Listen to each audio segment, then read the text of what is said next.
Hey, ¿qué pasa? ¿Cómo va eso? ¿Qué tal esos bricos? Espero que muy bien. En esta ocasión os traigo un cabecero que he hecho para mi madre, ya que le hacía falta uno para su cama nueva. Intento que todos los proyectos sean fáciles de hacer, pero este en especial, para lo grande que es y lo complicado que parece que es bastante fácil de hacer. Y lo más increíble es que solo me ha costado 40 euros. También verás que para este cabecero hacen falta muy pocas herramientas, solo dos: una sierra y un taladro. Bueno, no nos entretenemos más, vamos a ver el vídeo. Yo soy Pedro, aquí en Brico Designs.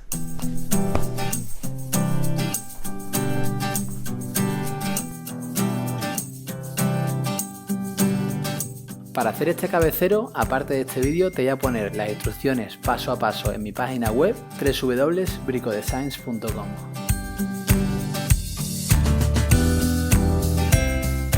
Las medidas de este cabecero son unas medidas bastante específicas. Te las pongo de todas maneras en mi página web para que tú las veas por si lo quieres hacer exactamente igual. Pero ya que lo vas a hacer desde cero, te recomiendo que tomes medidas de tu cama y del tamaño de la habitación para adaptarlo perfectamente a tu cuarto. Vale, yo he empezado a cortar primero el tablero que hará como de repisa. Este tablero mide 1,70 por 25 de profundidad y luego cortaremos los listones como te indico en mi página web. Como verás en la lista de corte hay 3 listones que miden 1,70, esto es porque son los que se ven. Después el resto de listones, como no se ven debido a que la cama está justo delante del cabecero, los he cortado a 40 centímetros de longitud.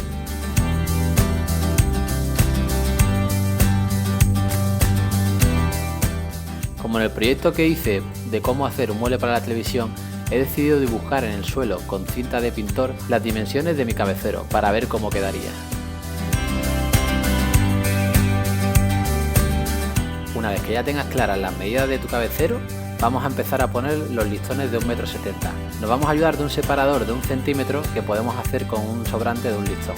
Y empezamos a poner todos los listones uno a uno con cola blanca. O si tenéis una pistola de clavos, pues nos ayudaremos de la pistola de clavos. Después de haber puesto los 3 listones de 1,70 m, que son los que se verán por la parte de arriba del cabecero, vamos a poner los listones cortos de 40 centímetros, que son los que se mostrarán en ambos lados del cabecero.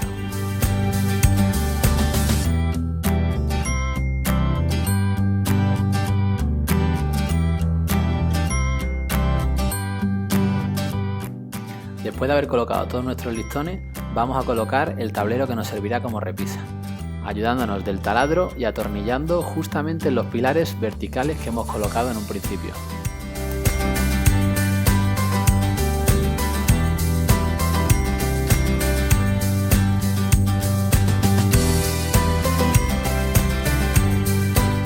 Una vez atornillada la parte de adelante, vamos a poner los listones verticales de la parte de atrás. Estos le darán estabilidad a nuestro cabecero.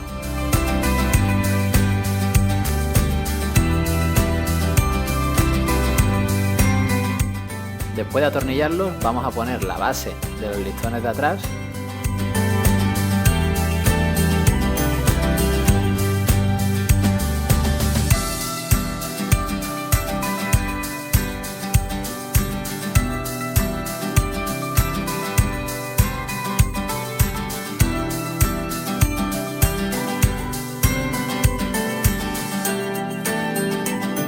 Vale, llegados a este punto, ahora lo que vamos a hacer es cubrir los agujeros que hemos hecho con los tornillos, los vamos a cubrir con pasta para madera. Esto es muy fácil de encontrar en cualquier lado, aún así te voy a poner el link en la descripción. Y lo que vamos a hacer con esta pasta es cubrir todos estos agujeros que hemos hecho al meter los tornillos, para así darle un look mucho más profesional.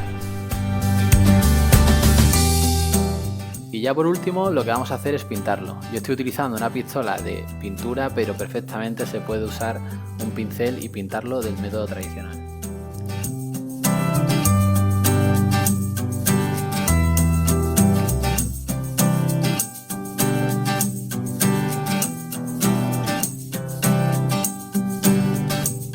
Y llegado a este punto yo pensaba que había acabado el proyecto, pero al colocar el cabecero veo que me queda un hueco bastante feo.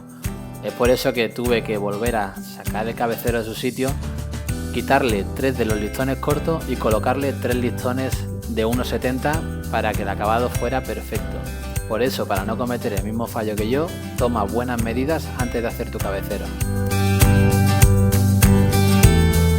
Bueno, como has visto en el vídeo, a pesar de las herramientas que yo he usado, que son herramientas un poco más avanzadas, tú puedes utilizar herramientas básicas como sierras manuales o sierras circulares. También, por ejemplo, la pistola que he utilizado de clavos la puedes sustituir por cola, siempre teniendo cuidado que todas las maderas estén rectas. Bueno, espero que te haya gustado este vídeo como siempre. A Simba le ha encantado. Por eso, si te gusta, dale esos deditos para arriba. Si eres nuevo en este canal, suscríbete, ya sabes, es gratis. Y si tienes algún comentario que hacerme, ya sabes, en la parte de abajo escríbeme un comentario que los leeré todos. Espero verte pronto y hasta el próximo brico. Hasta luego.